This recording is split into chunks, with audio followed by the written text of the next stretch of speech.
सुसंस्कृतम बच्चों, कैसे हो आप सब। आशा करती हूँ आप सब स्वस्थ होंगे। चलिए, हमारी श्रृंखला चल रही थी संस्कृत व्याकरण।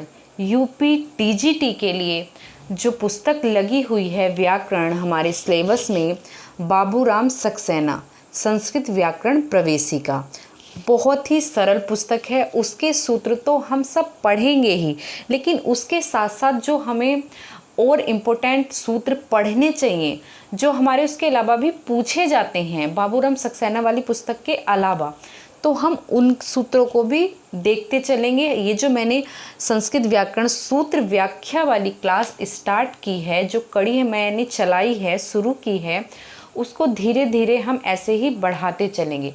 उसमें हम सभी सूत्रों का अध्ययन करेंगे जो प्रमुख प्रमुख सूत्र हैं।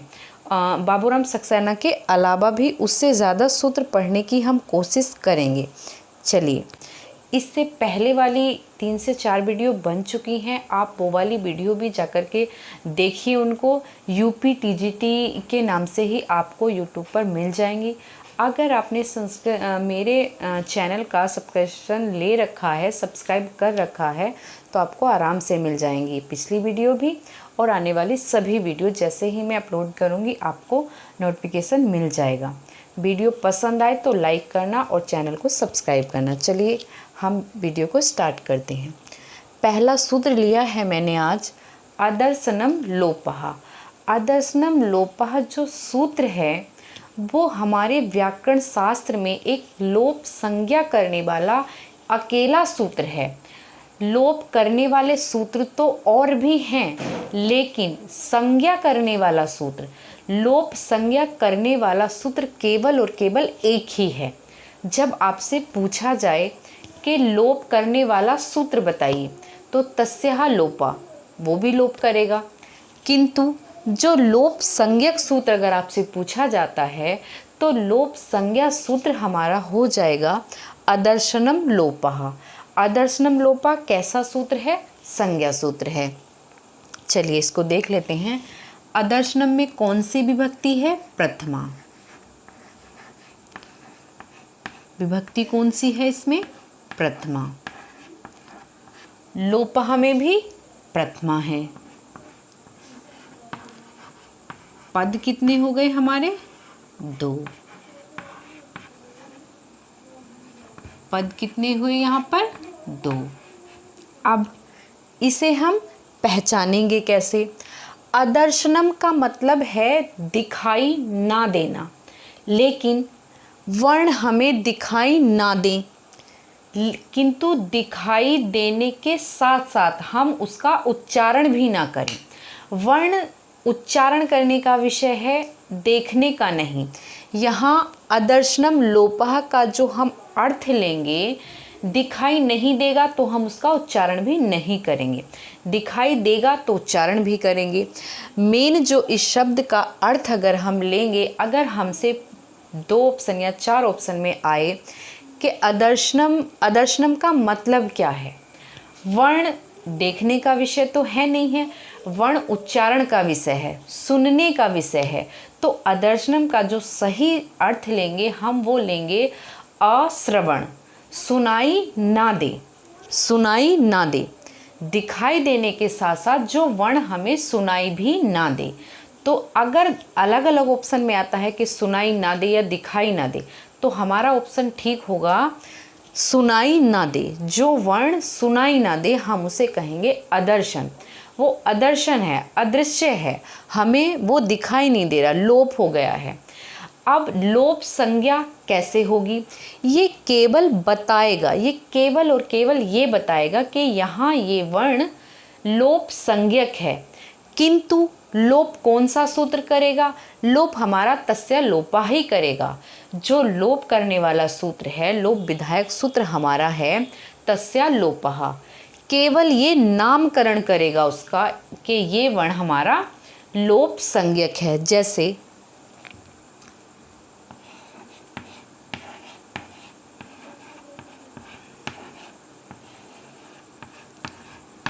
जैसे शाला +6 प्लस छ।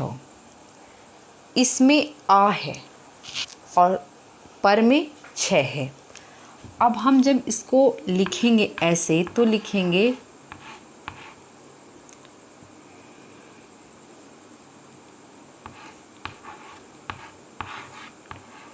शालिए। यहाँ जो अकार है उसका लोप हुआ है। उसका लोप किसने बताया है? अदर्शनम लोपः ने। उसका जो लोप बताया है यहाँ अकार का, किसने बताया?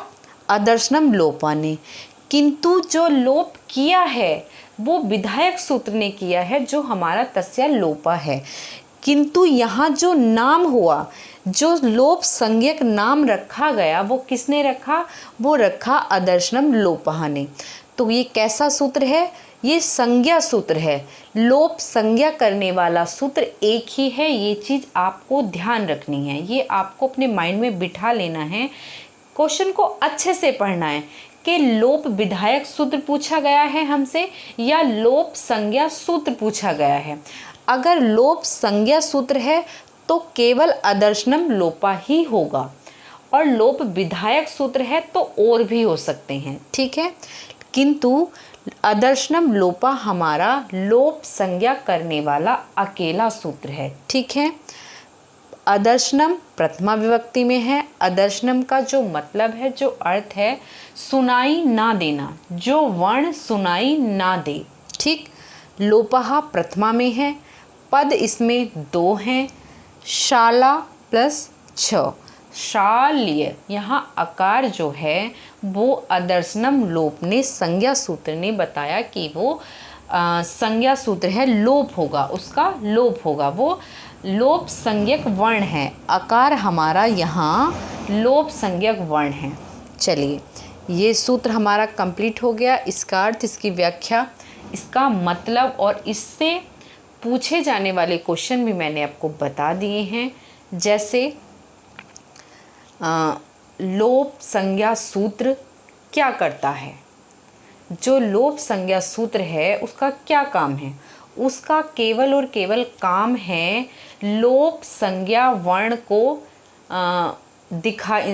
सुनाई ना देना। उसका सुनाई ना देना केवल और केवल ये बताएगा कि ये इस वर्ण का, इस जो यहाँ जैसे अकार मैंने आपको समझाया, इस वर्ण को नाम देगा लोप संज्ञा, करेगा लोप संज्ञा। लोप करेगा कौन? लोप करेगा तस्य लोपः या और अदर सूत्र।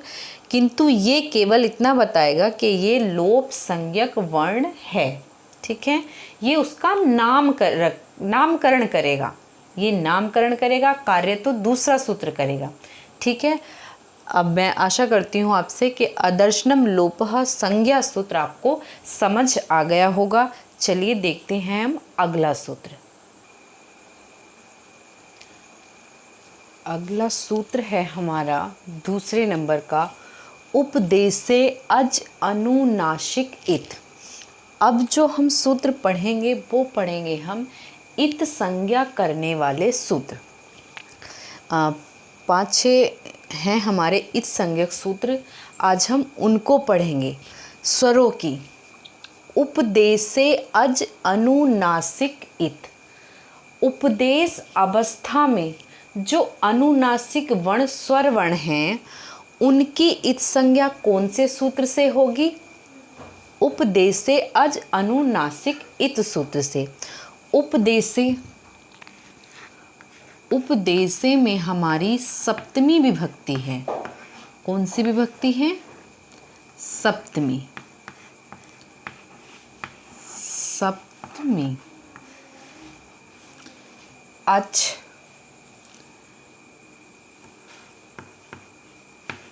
अच यानी स्वरवर्ण। अच हुआ हमारा स्वरवर्ण। अचह कौन सी विभक्ति हो गई? प्रथमा। अनुनासिकः, अनुनासिकः।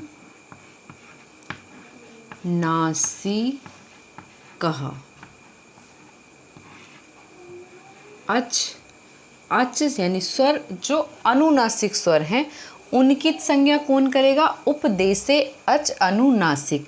इसमें भी कौन सी विभक्ति है? प्रथमा। और इत में भी कौन सी है? प्रथमा।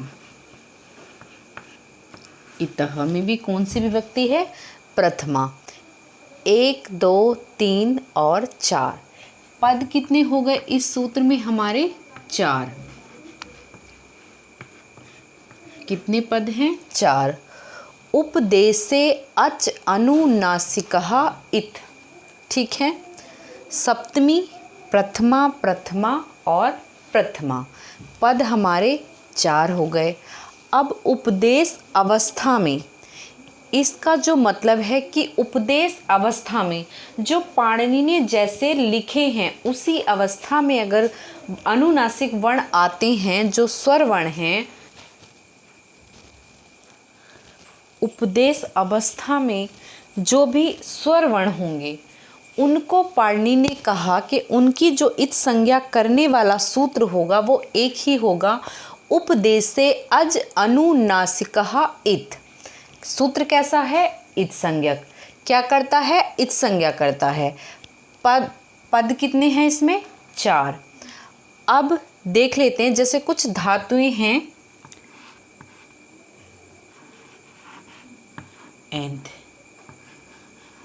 एद एक धातु है।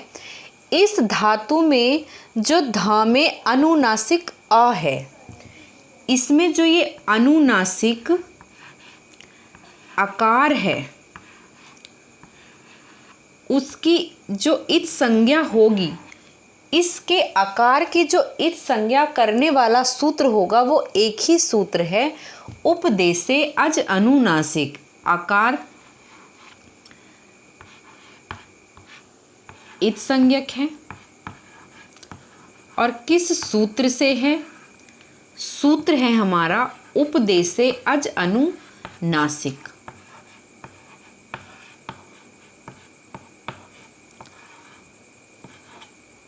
अनुनासिक कैसे पता चला कि इसका जो ध का आ है वो अनुनासिक ए है? क्योंकि यहाँ चंद्र बिंदु लगी है। ये चंद्र बिंदु ही अनुनासिक को बताता है।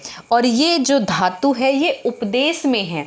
ये अवस्था कैसी है इसकी? उपदेश अवस्था। ये ही मूल रूप जो है धातु का वो यही है, एद। तो उपदेशे अज अनुनासिक इत सूत्र से इसका जो ध का जो आकार है वो इत संज्ञक है। तो इत संज्ञक सूत्र स्वर की, अनुनासिक स्वरों की जो इत संज्ञा करेगा वो करेगा केवल और केवल उपदेशे अज अनुनासिक। उपदेशे अज अनुनासिक जो हमारा सूत्र है वो हमारी इत संज्ञा करता है अनुनासिक जो स्वर वर्ण हैं। अनुनासिक स्वर वर्णों की जो इत संज्ञा करेगा वो उपदेशे अज अनुनासिक करेगा, जिसमें 4 पद हैं और सूत्र है ये हमारा इत संज्ञा सूत्र। अब इससे अगला सूत्र देखते हैं। चलिए, अगला इत संज्ञक जो सूत्र है वो है हमारा हलन्त्यम। अब हल से ही हमें पता चल रहा होगा कि हल का मतलब होता है व्यंजन। हल का मतलब क्या हुआ? व्यंजन।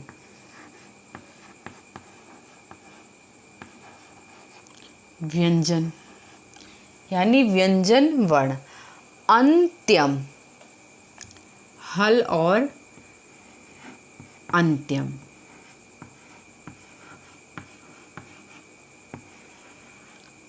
इसमें भी हमारी प्रथमा विभक्ति है और अनंत्यम में भी हमारी प्रथमा विभक्ति है। कौन सी विभक्ति है? प्रथमा। उपदेशे इत जो हमारा सूत्र था, उपदेशे अज अनुनासिक, उसकी वृत्ति पिछले सूत्र की ही वृत्ति हम इन इत संज्ञक सूत्रों में लेकर आएंगे। उपदेशे, उपदेशे जो था, उपदेशे हमारा सप्तमी विभक्ति में था और इतः हमारा प्रथमा में था। ठीक है, तो ये दोनों हमारे प्रथमा में हो गए। तो पद टोटल तो हमारे 4 हो गए, लेकिन यहाँ सूत्र में 2 पद हैं, हल और अनत्यम। हल में भी हमारी प्रथमा है और अनत्यम में भी हमारी प्रथमा है। सूत्र कैसा है? सूत्र है ये इच संज्ञा करने वाला सूत्र। अब ये किन वर्णों की इच संज्ञा करेगा और किस कंडीशन में करेगा ये देख लेते हैं। हल यानी व्यंजन वर्णों की, ये तो हमें पता चल गया, क्योंकि हलंत्यम सूत्र का ही अर्थ है कि अंतिम हल वर्ण की, अंतिम हल वर्ण जो अंत में है, हल वर्ण जो अंत में है। और किस अवस्था में? उपदेश अवस्था में। जब उपदेश अवस्था का जो अंतिम हल होगा, उसकी जो उस वर्ण की जो इच संज्ञा होगी वो हलंत्यम सूत्र से होगी। जैसे हमारे 14 माहेश्वर सूत्र हैं, जैसे अ ई उण, अयुण है और री ऋक है, ठीक है, री ऋक। अब इसमें ये हमारे जो सूत्र हैं वो पाणिनि जी ने कहीं से, ऐसा नहीं है कि इन्हें तोड़कर जोड़कर कहीं इनमें कोई विकार करके ये शब्द या ये पद बनाया हो, नहीं। ये जो पद है, ये जो हमारे शब्द हैं, ये जो पद मैंने लिखा है, ये जो सूत्र मैंने लिखा है, ये उपदेश अवस्था में है। ये पाणिनि का कहा, पाणिनि, कात्यायन और पतंजलि जो 3 मुनि हैं, उन्होंने जो भी कहा है वो उपदेश अवस्था में है। जो उनके द्वारा जो कहा गया है वो आदेश और उपदेश हैं। जो उन्होंने कहा कि अयुण, ऋलिक, एवं एवच, ये सारे सूत्र माहेश्वर सूत्र हैं। और जो ये उन्होंने जो कहा वो उनका कहना किस अवस्था में हुआ? उपदेश अवस्था में। इसीलिए इसमें सप्तमी है। देखिए, उपदेश अवस्था में, उपदेश अवस्था में जो हल व्यंजन आएगा अंतिम में जो हल वर्ण आएगा, उसकी जो संज्ञा, इच संज्ञा होगी, वो कौन से सूत्र से होगी? हलंत्यम से। तो हमारा हल व्यंजन है ण, क भी हमारा हल व्यंजन है, ये भी हलंत है, ये भी हलंत है, और हल भी है, यानी व्यंजन भी है और हलंत भी है। तो इसकी जो इच संज्ञा होगी, ये इच संज्ञक वर्ण क्या है? कै। अब इसकी इच संज्ञा हम किससे करेंगे? हलंत्यम सूत्र से, ठीक है। इन वर्णों की जो इच संज्ञा करने वाला सूत्र है वो है हमारा हलंत्यम, ठीक है। समझ आ गया होगा आपको। हल वर्णों की, यानी हल वर्णों में भी कैसा हल वर्ण होना चाहिए? अंतिम हल वर्ण। अंतिम हल वर्ण की इच संज्ञा करेंगे हम हलंत्यम सूत्र से, और शर्त क्या है? वो उपदेश अवस्था का होना चाहिए। चाहे वो प्रत्यय हो, वो भी उपदेश अवस्था में होंगे, या मूल रूप में धातु हो, उसमें भी जो हल वर्ण होगा वो हमारा हल वर्ण इच संज्ञक हलंत्यम सूत्र से ही होगा। उसकी जो इच संज्ञा होगी वो हलंत्यम सूत्र से ही होगी। चलिए, ये भी हमारा कंप्लीट हो गया। अब अगला देख लेते हैं।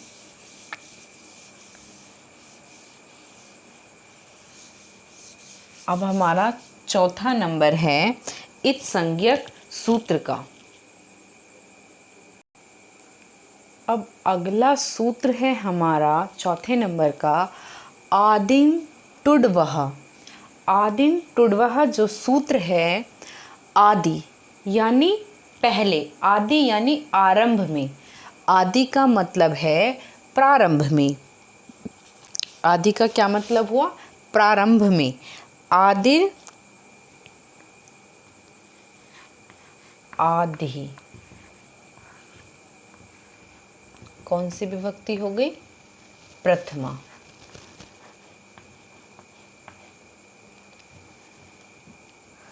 और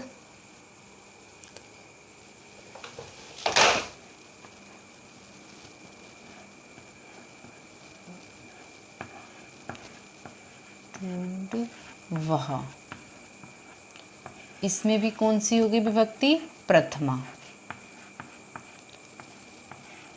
और उपदेशे अज अनुनासिक इत संज्ञा वाले सूत्र से हम क्या लेंगे, अनुवृत्ति। पिछले सूत्र की अनुवृत्ति हम उस ले लेंगे यहाँ उपदेशे, क्योंकि उपदेशे तो सब में आएगा, क्योंकि हम जो इत संज्ञा करेंगे वो उन वर्णों की करेंगे जो उपदेश अवस्था में होंगे।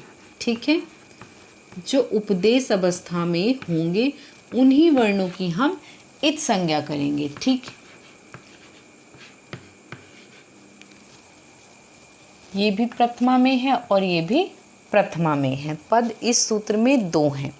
आदि यानी पहले, प्रारंभ में जो वर्ण होगा, अब वर्ण कौन कौन सा होगा इसको तोड़कर लिखते हैं। एक तो ये इया, ठीक, इया और टू और डू, ये 3 वर्ण हैं। ये 3 वर्ण जब भी आगे आएंगे मूल रूप में, हमेशा ध्यान रखेंगे उपदेशे क्यों बोला है। उपदेशे इसीलिए लिखा है मैंने अनुवृत्ति में, उपदेशे का मतलब है जो मूल रूप हो। जैसे